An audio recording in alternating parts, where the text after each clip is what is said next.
Good morning, Connect Church. How's your Monday going? I'm Charles Wolf, Director of Men's Ministry at Connect Church in Ventura, California. I'm glad you're with us.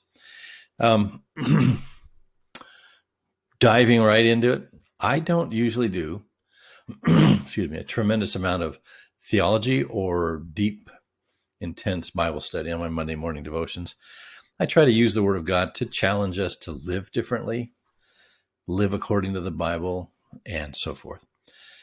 But last Tuesday at staff meeting, Pamela Evans, our children's pastor, just kind of mentioned that she had discovered a book or a pamphlet or a teaching or something about the covenants in the Bible. I think she said there were 8 that she had come across. Most people call it 7, with 5 being the kind of most important parts for all of us Christians to know, all of us Christ followers to know. And so I'm just going to sort of introduce this today. This is February 22nd, 2021. And then over the next few weeks, I want to try to unpack this and go into a little deeper study. And I'm going to try to keep it in the tradition of what I've been doing. That is, let's look at it, let's learn from it, and then let's figure out how to apply it to our lives. But for today, I just want to list them and just talk very briefly about each one. First of all, the first covenant in the Bible is called the Edenic, and that means happened in the Garden of Eden. We'll get into that one briefly, in more detail, but still briefly next week. It'll be probably the first one, and we'll probably combine it with what's called the Noahic, which is the word Noah with IC at the end. So obviously it involves Noah. And that's the rainbow, friends. That's what the rainbow really is supposed to stand for, of course, is God's promise that he would reaffirm that we are made in God's image and that the future of humanity is safe, is secure, because God caused the flood because we had cast off restraint, and human evil had gotten so ubiquitous that it was a bad taste in God's mouth. So the flood, Noah's family delivered. After the flood, God said, "Here's my promise." Well, see, that's a pretty important covenant, and I want to look into that in greater detail. Abraham, or the Abrahamic Covenant. By the way, the covenant with Noah can be found in Genesis chapter 9. Genesis chapter 9. If you're writing down something, write down Genesis 9, Noah. Then Abraham, Genesis 12 and 15, chapters 12 and chapter 15 of Genesis. And God promises things like the land, his descendants, a special blessing upon Abraham, and it's good stuff. And we'll want to look into that again in detail. Moses, or Mosaic. Now, this is in the book of Exodus, and it's chapters 19 and chapter 24. Exodus chapters 19 and 24.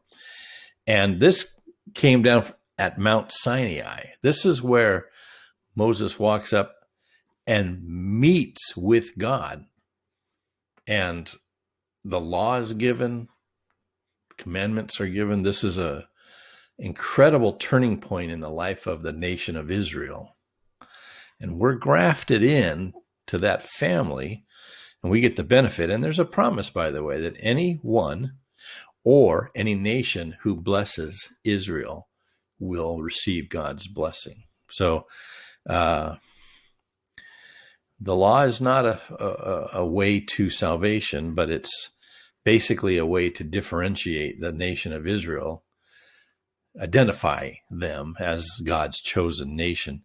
And then, of course, the Apostle Paul in the New Testament, under the New Covenant, explains the law versus grace. So if we're going to understand salvation by grace, then we're going to need to know the foundation, which is the law. And no, I'm not going to suggest that anybody try to read it and begin living by it. Many biblical authors talk about what an incredible weight that is, and how you cannot reach God or be saved by living according to the law.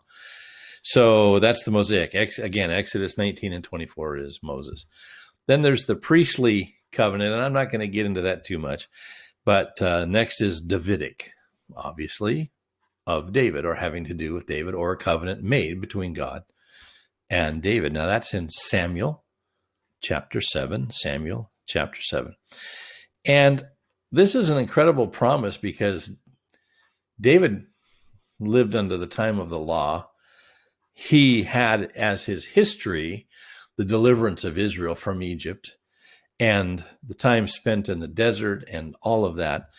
And he was building the tabernacle. I'm sorry, the temple. The tabernacle was the temporary portable job, you know. He was building the temple, and he was pretty tight with God. Of course, he was also a murderer and an adulterer and a liar. Yeah, it's tough to get good help, I guess. But anyway, David chapter 7 of Samuel is promised that one of his descendants would be Messiah.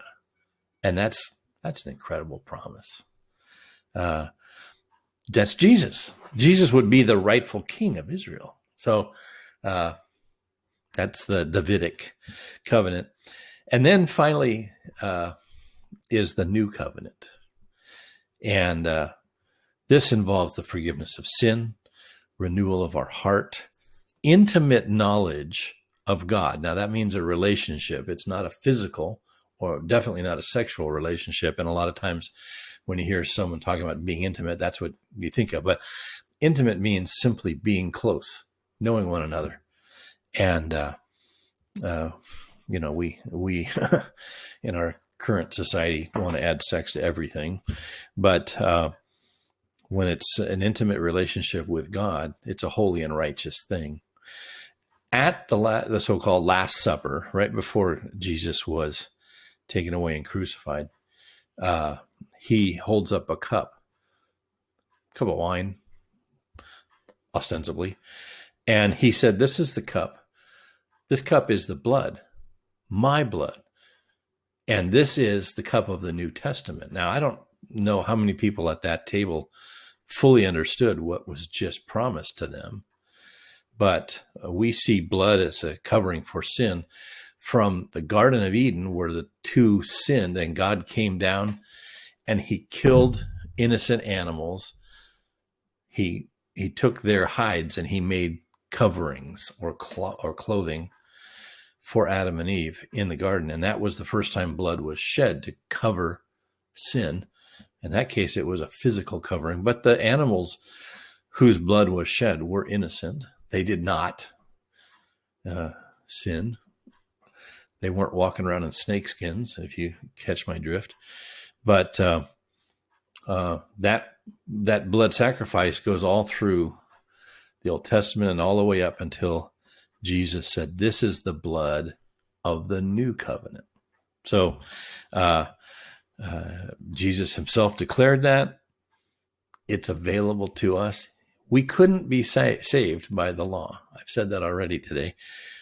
But we can be saved by the blood of the new covenant, Jesus' blood. And so when we say, "Lord, forgive me of my sins," what he does is he simply applies the blood that he shed to cover those sins. And I've said this many times. He doesn't undo the sin. He doesn't undo the damage we may have done when we sinned. I mean, there may be other people that are still hurt, and we may have to go make up for some of that.